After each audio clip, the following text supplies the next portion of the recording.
Hello friends, welcome to SSC coaching centre. दोस्तों, आज की वीडियो में बात करेंगे गणित के इम्पोर्टेंट प्रश्नों की। दोस्तों, आप ग्रुप डी की तैयारी कर रहे हैं, एनटीपीसी की कर रहे हैं, यूपी ट्रिपल एससी की कर रहे हैं, ये प्रश्न सभी एग्जाम से रिलेटेड हैं, तो वीडियो को आप अंत तक जरूर देखिएगा। तो चलिए स्टार्ट करते हैं। दोस्तों, पहला प्रश्न है, ए बी से दोगुनी गति से काम कर सकता है।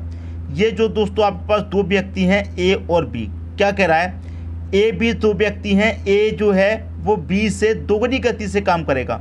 जो ए है वो बी से क्या करेगा, दोगुनी गति से काम। अगर बी आपका एक करेगा, ए क्या करेगा, दोगुनी गति से करेगा, तो ये दो कर देगा उतने समय में।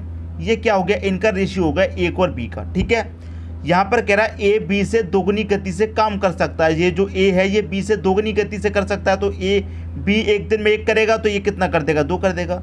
अब आगे क्या कह रहा है, यदि दोनों साथ मिलकर काम करके, दोनों अगर साथ मिलकर काम करेंगे तो एक काम को 12 दिन में कर सकते हैं। दोनों साथ मिलकर काम करेंगे तो एक काम को कितना दिन में कर देंगे, 12 दिन में। देखिए, अगर दोनों को यहाँ पर मैं साथ में मिला दूं तो दो ये करेगा एक दिन में, ये एक करेगा, दोनों मिलकर एक दिन में कितना करेंगे, 3 काम।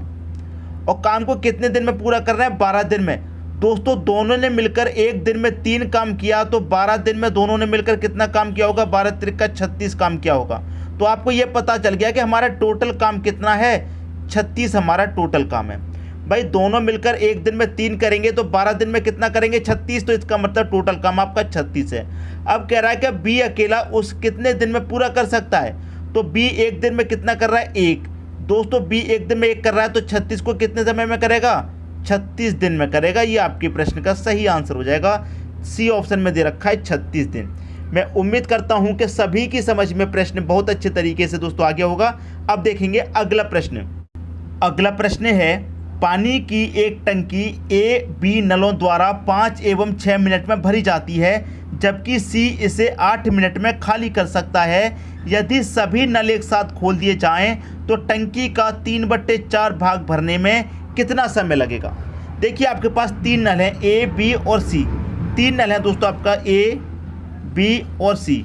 यहाँ पर देखिए, ए भरने वाला है, इसे भी पॉजिटिव, बी भरने वाला है, इसे भी पॉजिटिव, सी आपका क्या है दोस्तों, खाली करने वाला है, तो इसे नेगेटिव ले लिया। ए आपका कितने समय भरेगा, 5 मिनट में, बी कितने भरेगा, 6 मिनट में, और सी कितने में खाली करेगा, 8 मिनट में। तीनों का क्या करेंगे, एलसीएम लेंगे। एलसीएम लेने से हमें ये पता चल जाएगा टोटल टंकी कितनी लीटर की है।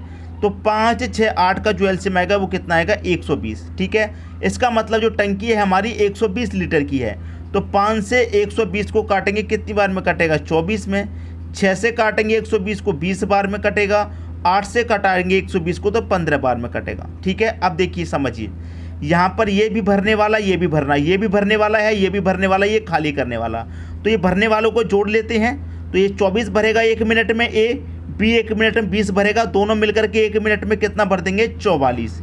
ठीक है, लेकिन साथ ही साथ सी खाली भी तो करेगा 1 मिनट में 15 लीटर, तो 44 भरा जाएगा, साथ के साथ 15 खाली हो जाएगा, तो कितना बचेगा, 29 बचेगा। तो तीनों मिलकर के 1 मिनट में कितना भर रहे हैं, 29 भर रहे हैं। ठीक है, अब आपसे पूछिए क्या पूछा गया, ये देखिए, यहाँ पर कह रहा है यदि सभी नल एक साथ खोल दिए जाएं तो टंकी का 3/4 भाग भरने में कितना समय लगेगा। टंकी का 3/4 भाग, तो टंकी कितने लीटर की है दोस्तों, 120 लीटर की है। इसका हमको क्या करना है, 3/4 भाग। 3/4 भाग हमको इसका भरना है। इसे कटाऊंगा, 4 त्रिक के 12, 1 ये 0, 30 त्रिक का कितना हो जाएगा, 90। तो हमें 120 लीटर नहीं भरना, 3/4 भाग भरना है। 3/4 भाग का मतलब क्या है दोस्तों, ये हो जाएगा आपका 90 लीटर। ठीक है, 30 का मल्टीप्लाई 3 से करेंगे 90, तो हमें 120 नहीं भरना, कितना भरना है, 90 भरना है। ठीक है, 1 मिनट में हम कितना भर रहे हैं, 29 भर रहे हैं। तो आपके प्रश्न का सही आंसर क्या जाएगा, 90/129। ये आपके प्रश्न का बिल्कुल सही आंसर है। ये दे रखा है डी ऑप्शन में, आपके प्रश्न का बिल्कुल सही आंसर हो जाएगा। उम्मीद करता हूं सबकी समझ में प्रश्न अच्छे तरीके से आ गया होगा। अब देखेंगे दोस्तों अगला प्रश्न। अगला प्रश्न है, 2 पाइप एक टंकी को 15 एवं 12 घंटों में भर सकते हैं, जबकि तीसरा पाइप 20 घंटों में खाली कर सकता है। यदि टंकी खाली है तथा सभी पाइपों को खोल दिया जाता है तो टंकी भर जाएगी कितने समय में, 14 घंटे में, 10 घंटे में, 16 घंटे या फिर 7 घंटे में। देखिए, आपके पास 3 नल हैं, ए बी और सी। ए भरने वाला है तो ये भी पॉजिटिव ले लो, बी भरने वाला है ये भी पॉजिटिव, सी आपका खाली करने वाला है, इसे नेगेटिव। ए कितने में भरेगा, 15 घंटे में, बी भरेगा 12 में, और सी कितने में खाली कर रहा है, सी खाली कर रहा है 20 घंटे में। तो देखिए कितने लीटर की टंकी है ये पता करने के लिए सभी का एलसीएम ले लेंगे। 15 12 20 का एलसीएम कितना आ जाएगा 60। 60 15 से भी कटेगा, 12 से भी, 20 से भी। तो 15 से काटो 15 चौके 60, 12 से काटो 12 25 60 और 20 से काटो 20 तिरका 60। तो इसका मतलब क्या है, ए 1 घंटे में 4 भरेगा, ठीक है, बी 1 घंटे में 5 भरेगा। तो दोनों मिलकर 1 घंटे में कितना भरेंगे, 5 और 4 9। लेकिन सी खाली कर देगा 7 के साथ 1 घंटे में 3, तो दोनों मिलकर के 9 भरेंगे। ये 7 के साथ 3 खाली कर देगा, तो 1 घंटे में कितना भरा जाएगा, 6 भरा जाएगा, ठीक है। 1 घंटे में कितना भरा जाएगा, 6। टंकी कितने की है दोस्तों, 60 की है। जब 1 घंटे में 6 भर रही है तो 60 भरने में कितना समय लेगी, 10 घंटे का दोस्तों समय लेगी। ये आपके प्रश्न का सही आंसर आ जाएगा। 10 घंटे दे रखा है बी ऑप्शन में दोस्तों, सी में नहीं, बी में दे रखा है। ये आपके क्वेश्चन का सही आंसर हो जाएगा। उम्मीद करता हूं कि सभी को प्रश्न बहुत अच्छे तरीके से दोस्तों समझ में आ गया होगा। अब देखेंगे अगला प्रश्न। अगला प्रश्न है, कोई व्यापारी अपनी खाद्य वस्तु की कीमत को 10% कम करता है। देखिए उसने अपनी खाद्य कीमत क्या कर ली, 10% कम कर ली। तो उसकी जो भी खाद्य कीमत होगी स्टार्ट में, शुरुआत में सबसे पहले कितनी होगी, 100%, ठीक है। 100% में से क्या कर लिया उसने, 10% कम कर लेता है। तो कह रहा है खाद्य वस्तु के मूल्य में कितने प्रतिशत वृद्धि करेगा कि उसके खाद्य मूल्य में कोई परिवर्तन ना हो। देखिए 100% में से जब उसने 10% कम कर ली तो बची कितनी, 90% बची, ठीक है दोस्तों। यहाँ तक किसी को कोई भी डाउट नहीं होगा।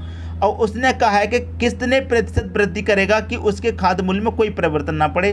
तो यहाँ पर क्या करेंगे, 100% से आप मल्टीप्लाई कर दीजिए, ठीक है दोस्तों। आपके प्रश्न का क्या आ जाएगा, सही आंसर।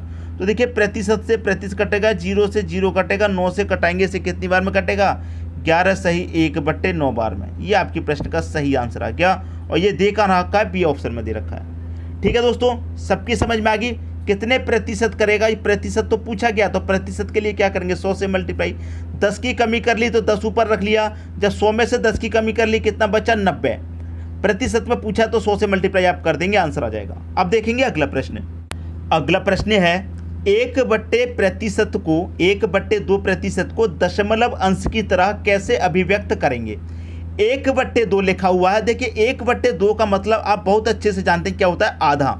आधा का मतलब हाफ। तो हाफ को हम क्या लिख सकते हैं, 0.5 लिखते हैं। इतनी बात समझ में आ गई। और प्रतिशत का साइन है तो आप यहाँ पर प्रतिशत लिख देंगे। और यहाँ पर दशमलव से पहले अगर आप एक 0 लगा देंगे तो कोई फर्क संख्या में नहीं पड़ा। 1/2 को, आधे को आप ऐसे भी तो लिख सकते हैं 0.5। प्रतिशत का साइन है तो प्रतिशत लिख लिया, दशमलव से पहले एक 0 लिख सकते हैं। अब देखिए आप बहुत अच्छे तरीके से जानते हैं कि 0.5 दे रखा है, लिख लिया।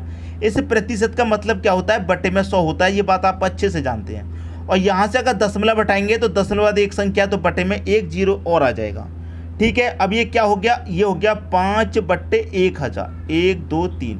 अब 3 0 है तो क्या करते हैं, आपको मालूम है 3 संख्या पहले 0 लगाते हैं। तो पहली संख्या 5, दूसरी संख्या 0, तीसरी संख्या 0 हो जाएगी। उसके बाद दशमलव लगाएंगे, क्योंकि बटे में 3 0 है तो 3 संख्या बाद दशमलव आएगा। अब यहाँ पर 0 लगा दीजिए। आपके प्रश्न का क्या गया, सही आंसर। 0.005 कहाँ पर है, 0.005 सी ऑप्शन में है। ये आपके प्रश्न का क्या हो जाएगा, सही आंसर हो जाएगा।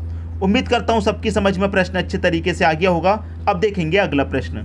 अगला प्रश्न है, यदि y का 40% x है तो x का कितना प्रतिशत y है। देखिए यहाँ पर कह रहा है y का मतलब मल्टीप्लाई होता है, कितनी की बात कर रहा है, 40% की। परसेंट का मतलब बटे में 100 होता है।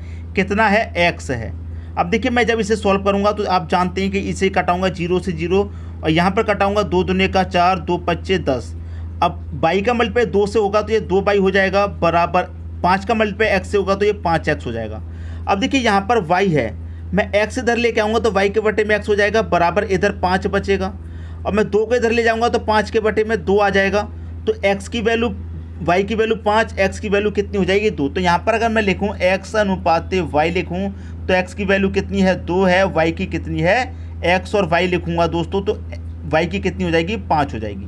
ये 2:5 हो जाएगा। y है यहाँ पर तो y की कितनी हो जाएगी, 5 हो जाएगी, क्योंकि y की 5 दे रखी है। अब यहाँ पर कह रहा है x का कितना प्रतिशत y है। देखिए x का, किसका, x का कितना प्रतिशत है, y प्रतिशत में पूछा है तो 100 से क्या करेंगे, मल्टीप्लाई। अब देखिए y कितना है आपका 5, तो 5 लिखेंगे। x आपका 2 है, 2 लिखेंगे, गुने कितना 100 कर देंगे। 2 से 100 कटाएंगे 50 बार में, 2 का 50 से मल्टीप्लाई कर दो, 250% है, ये आपका आंसर आ जाएगा, जो कि डी ऑप्शन में दे रखा है। मैं उम्मीद करता हूं कि सभी की समझ में प्रश्न अच्छे से आ गया होगा। अब देखेंगे अगला प्रश्न। अगला प्रश्न है, यदि केले के मूल्य में 20% कमी होने पर 10 रुपये में 5 केले और मिल जाते हैं तो केले का मूल्य क्या था। बहुत ही अच्छा प्रश्न। देखिए कितने की कमी हो रही है, 20% की कमी हो रही है, तो क्या होता है 10 रुपये में कितने केले और मिल जाते हैं, 5 केले और मिल जाते हैं, तो 5 को आप नीचे रखिए। ठीक है, इतनी बात समझ में आई। तो पूछ रहा है यहाँ पर केले का मूल्य क्या था, तो जो भी केले का मूल्य होगा वो क्या होगा, अपने आप में 100% होगा। आप ये बात अच्छे से जानते हैं। ठीक है, तो देखिए यहाँ पर प्रतिशत है, प्रतिशत का मतलब क्या होता है, बट्टे में 100, तो मैं यहाँ से प्रतिशत हटा दूंगा, बट्टे में 100 लगाऊंगा, तो यहाँ पर 100 का मतलब क्या होता है, यहाँ पर क्या आ जाएंगे, आपके 2 जीरो आ जाएंगे। क्लियर इतनी बात। तो यहाँ पर 1 जीरो से 1 जीरो कटेगा, 1 जीरो से 1 जीरो कटेगा, 2 का मल्टीप्लाई मैं 1 से करूँगा, 2 ही रहेगा, बट्टे में कितना आ जाएगा, 5। ठीक है, 2 बट्टे में कितना आ जाएगा, 5, तो 2 बट्टे 5 हो गया। और मैंने क्या बताया, मूल्य क्या होता है, अपने आप में 100% होता है, तो 100% का मान निकालने के लिए क्या करेंगे, आप 100 से मल्टीप्लाई कर दीजिए। देखिए 5 से कटाऊंगा, 100 को कितनी बार में कटेगा, 20 बार में, और 20 दूने का ये कितना हो जाएगा, 40 हो जाएगा। तो केले का मूल्य क्या था, 40 पैसे था। ठीक है, 40 पैसे कहाँ दे रखा है, सी ऑप्शन में। उम्मीद करता हूँ सभी को प्रश्न बहुत ही अच्छे तरीके से समझ में आ गया होगा। अब देखेंगे दोस्तों अगला प्रश्न। अगला प्रश्न है, 100 और 199 के बीच दोनों छोड़कर, मतलब 100 और 199 दोनों को छोड़कर पूर्ण वर्ग की संख्याएं कितनी है, 100 और 199 के बीच में। तो 100 के आगे कौन सी संख्या पूर्ण वर्ग होती है, आप जानते हैं 11 का स्क्वायर होती है, जो कि 121 होता है। 11 के बाद में 12 आती है, अगर 12 का स्क्वायर करेंगे तो 144 आता है। उसके बाद में अगर आप 13 का स्क्वायर करेंगे तो कितना आता है, 169।